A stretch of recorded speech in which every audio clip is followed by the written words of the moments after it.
Is it what they say? See, when you are giving it on a lease basis, okay, it is simple one. When you are giving it on a lease basis, okay, you are giving it, lease means 1 year. Is it 1 year, whatever it may be? Usually 1 year maximum. There's no, don't say it is. When they say it is lease, it is for the 11 months. General rule, or it is for maximum 1 year. It is a short term. A premium is a lump sum payment made by the tenant to the landlord. See, you are paying a lump sum payment, okay? You are paying for 1 year once, okay? You are paying 1 year at one time. Is it by the tenant to the landlord for granting the lease? The grant of lease is where the owner property gives the tenant the exclusive right to use the property. I don't know whether you have done IFRS 16 in financial reporting. Yes, sir, right to use asset. Right to use of the asset to the property. The same concept, okay, for the fixed period of time. A short lease is a lease for a period of less than 50 years. Less than or equal to 50 years, okay. Here we have taken it for one. I will remove this one, okay. I will remove this one. What is the period of the lease? The period of the lease will be how much? 50 years. Is that the period of the lease will be 50 years, okay. Now see, if it is a long-term lease, it should be 99 years. But we are not going to discuss this at any point of time. Okay, it is not going to be discussed in I will say, not to be discussed in any point of time. Only a part of element will be 50 years. There are two formulas are there. How we have to do. You can use any formula as you wish. Part of the premium received in respect of granting of a short lease will be assessed on the landlord as a property income. For that, whatever the income you are receiving for a period, the amount assessable is what is the premium you receive. There is a formula is the premium times 2% n minus 1. N is number of years. Is that n is nothing but length of the lease or number of completed years. If there is any decimal, ignore part of the year. Is it? Or you have to take rounding part. Then whatever is there, it is going to be called as a property income. Is it? You have two things. Either you can do like this, okay, or you can do like this. This is the alternative calculation. Your convenience. There is nothing like that. Vakana grant 21-year lease. Very simple. You put it here only. Okay, you put it here. How much 21 years is? How much they are getting a premium? They are getting a premium of 10,500 times. Is it 51? Is it minus 21? Okay, 51 minus 21 divided by how much? Divided by 51. So divided by how much? 50. How much you will get? 6,300. 6,300. Is it? It is simple. It is for 1 mark in the calculation. Overall calculation, it is only 1 mark. Okay? Is it? Yes, sir. It is only 1 mark. Do it fast for this one.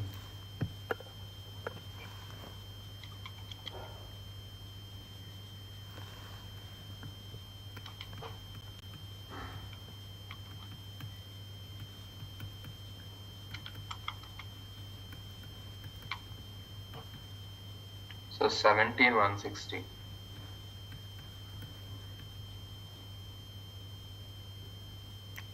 Is 17,160 checked?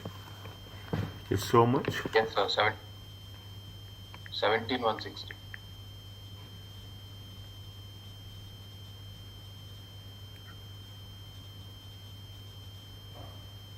Okay. Okay. Next. Okay. Furnish holiday lettings. Okay. Furnish. Property arising from the commercial letting on furnished holiday accommodation, FHA, okay, are still accessible as property income. but treated as though the profits arise from a single or a separate trade. There is a income is there. Okay, there is a income from furnished holiday letting. As a result, separate records regarding these properties have to be kept because there are specific rules and reliefs that apply for such properties. The separate records regarding these properties have to be kept. There are some specific rules. There is a cash basis is a default basis. Now you understand the concept of a cash basis when calculating the property income for the tax year. What they say, the letting will only be treated, yeah, furnished holiday accommodation, is that furnished holiday accommodation if meet the following conditions. See, very simple. It is not something. The property is furnished. It is on the commercial basis. It is available for minimum not less than 2 10 days. Is it right? It is for the public. The accommodation actually let for minimum how many days? 105 days, excluding periods, excluding long-term accommodation. What is the long-term accommodation? See, keep this in mind. Okay, it should be furnished. It should be on a commercial basis. It is on available on 10 days. Minimum it should be done on the 105 days. That is the most important components. Where the taxpayer owns more than one property, 105 test is satisfied if the average number of days from which property is let in the year should the same thing, minimum 105 days. The property must not be let for periods for long-term occupation. Means you should not be continuously. Is that it is not continuously for 155 days. Is it means if it is it should not. That's all. Whatever they say, we have to make it sure. It should not be more than 155 days. Whereas a long-term accommodation is defined as a person of more than 31 consecutive days when the property is let to the same person. What is the definition of the long-term? Means 31 consecutive days. Is that 31 consecutive? Means it is, what is the reason? If it is 31 consecutive days, it will be on a monthly basis. For is it furnished holiday accommodation? Nobody will come for 1 month, 2 months, 3 months. If somebody is taking on a 1 month, 2 month, 3 month basis or 6 month basis, then it is to be treated as a rent. It is on a commercial basis, on a rental basis, not on the furnished holiday accommodation. It is possible for the property to let the same person for more than 31 days. However, when aggregating all such periods for a longer term, which could be few periods of letting to different person, the total must not exceed 155 days. Means if you are going to let to the same person only in a different dates, is that in different dates, is that in different dates, then the total in a year must not exceed 155 days to the same person. Means we cannot act smart. Okay, we cannot act smart. That no, we are giving breaks one for and we are doing it. No, it is there. Fine. Okay, keep this in your one time reading. That's it. When I say one time reading means remember. That's all. Okay, remember. Okay, now the profits are from commercially FHF are assessable as property income. However, they are treated as arising from a separate trade carried by the landlord. Furnished holiday accommodation is a separate trade and not pooled with other. You should not combine with rental property. The rules are different. Okay, short term. The following advantages and reliefs are: the profits are treated as a relevant earnings for the purpose of tax relief. Is that why we are advantaged? The profits are treated as relevant earnings for the purpose of tax relief for what? pension scheme contribution. We will cover this. Whenever there is given like next chapter references, hold it. Finance costs are fully deductible as business expense. There is no relief restrictions. There is no relief restriction of 20% or so. The advantage relief is plant and machinery. What is the cash basis? What is the accrual basis? A deduction is available on paid basis for plant and machinery. A deduction is available, okay, in terms of what? Including furniture and furnishings. A deduction is available on the paid basis, okay, for plant and machinery. A capital allowance is available in respect of plant. Just hold the things.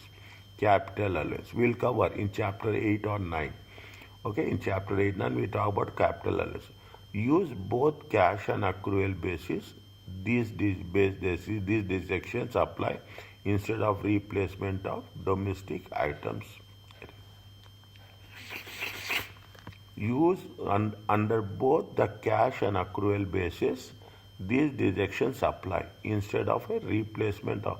We have done something with respect to the replacements. Okay, only replacements are going to be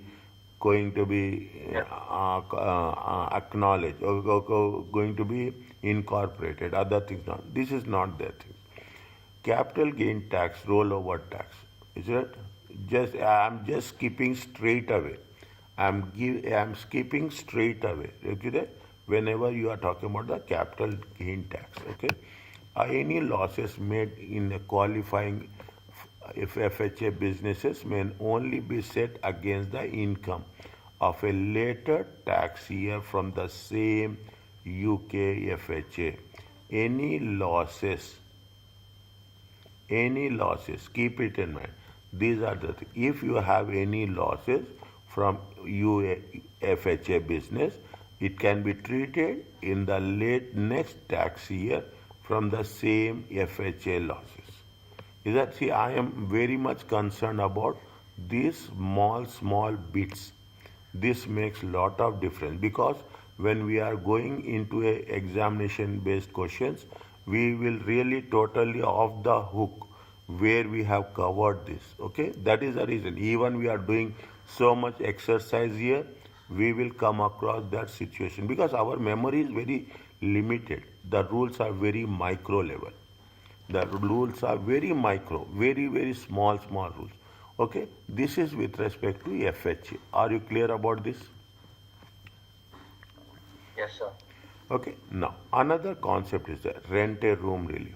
If an individual lets furnished accommodation in his or her of their main residence and the income is liable for tax as property income or a special exemption applies.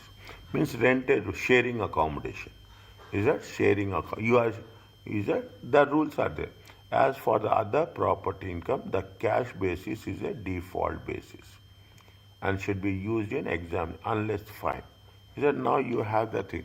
Now we will come across so many cases in coming chapters. We'll come across so many times cash basis. You make a note. You make a note. What are the things we are using in cash basis? Chapter wise. Okay, chapter. Only keep one separate page on this. Okay, and title cash basis. Okay, that makes the difference. What are the things? The gross annual receipts are 7,000 or less. If it is 7,000 less, it is exempt from tax. The individual limit is reduced to half during the particular year. Any other persons also receive from letting accommodation in the property while the property was the first person's main residence. Is that what they say? A individual is reduced if you have two people are there. Is that if you have two people are there, two owners are there? Okay, then what will happen? Definitely, it will be reduced. You are eligible. You are not eligible for 7,500. You will be eligible for 3,750. More than this they will they will assess. One person is the thing which will be repeated. The rule allows a married couple taking into lodgers to live either have all the rent paid to one spouse or will have a full amount. Means assume it is a spouse, it is a civil partner, okay, then automatically what will happen, it will not be one person, it will be, see, if the owner is the if the owner is two people are the owners, joint ownership, then in simple way, if two people are joint owners, spouse or civil partner, then the amount will be restricted to 3,750. The room and rent relief is limited, limit is included, fine, that's fine. Okay, an individual may elect to ignore the exemptions for a particular year. For example, if the loss is incurred, a individual may elect to ignore the exemption for a particular year. For example, if a loss is incurred when taking account the expense. If you have the expenses are there, losses is there, you can ignore it. Okay, that's fine. Okay, that's fine. Now, coming back to this. Gross, if it is more than 5,000. If it is less than 5,000, it is exempted. If it is more than 5,000, what we have to do?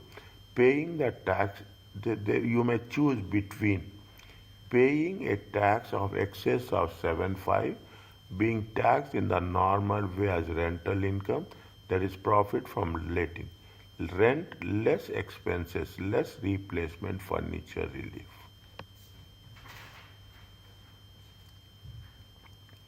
Is it right? Being taxed in the normal way of rental income. Okay? Now, what they say, this is a method one and method. Simple one. It is not difficult. Rental income received is this much. Expenses paid. What is the profit? This much.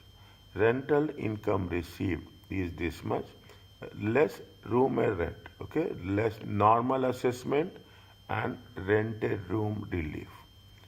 Okay, first you can take like this or you can take rental received, income received, and less rented room relief. How much is there? 7,500. How much is the profit? See, if you discuss like this, it is very abstract. We cannot understand how the flow is working. Related to the question, we will have more clarity on that. Okay, in deciding whether to elect a rented room relief, the key question will be there.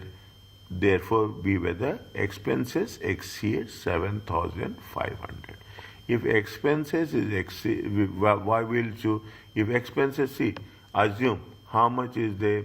You have a rented room relief. Okay, your rental income is how much? 7,000. If it is 7,500, what will happen? The profit will be zero. If you have, is it right? If you have.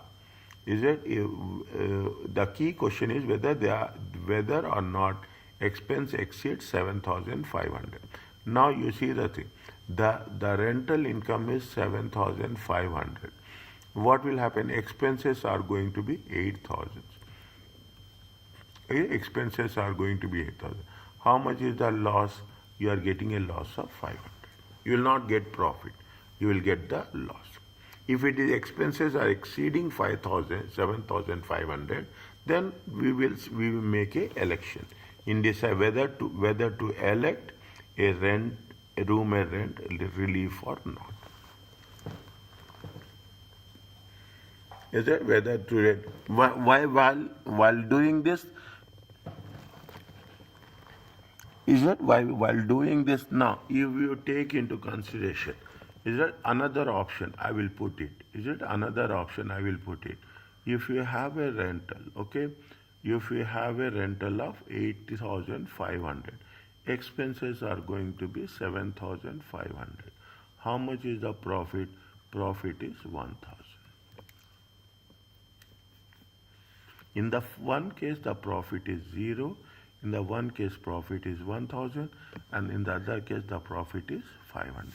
Now, this is where we are very much concerned. This is where now, in overall calculation, we have to understand. We have to see which which option is more feasible? Which option will give us to a tax savings? Is it? Which options will give you as tax savings? Okay. Are you clear about this? A room rent relief election must be made within 1 year of 31st January following the end of the tax year. See the thing, a room rent must be made within 1 year of 31st January following the end of the tax year.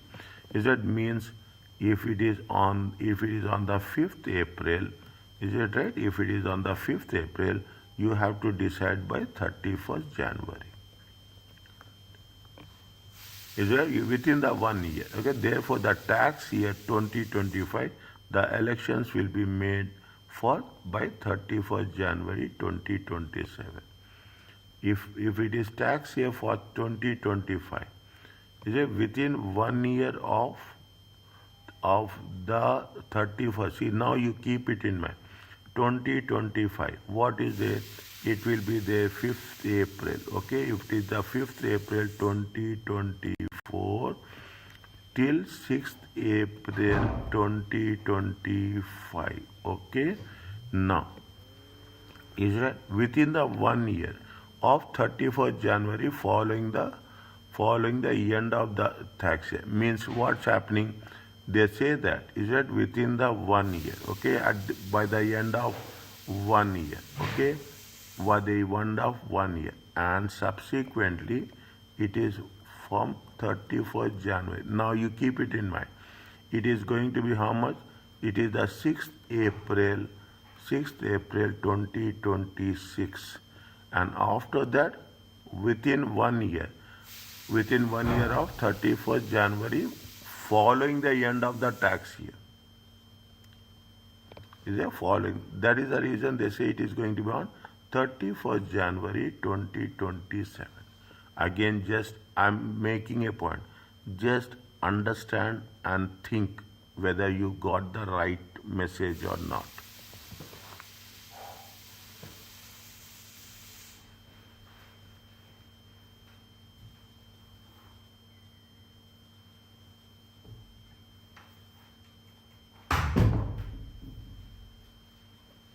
Okay, sir. Similar to these things, these things we will come across in many occasions. Okay, many occasions. Okay, once we are doing 1 or 2 or 3 questions, automatically you will have the clarity on that. Okay, similar to this. Okay, this what they say now. Okay, now if the taxpayer wishes to deduct rent a room instead of actual expenses incurred or ignore the expenses for the tax year, why they are saying here? Why they are saying here is somewhere they have mentioned here. Is that somewhere they have mentioned they can avail the option for within 1 year. So where they have mentioned somewhere they have the option that they can take it. They have the option to take it within 1 year.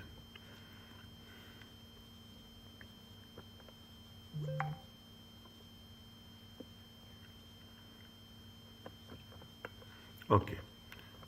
Okay. Now, are you clear about this?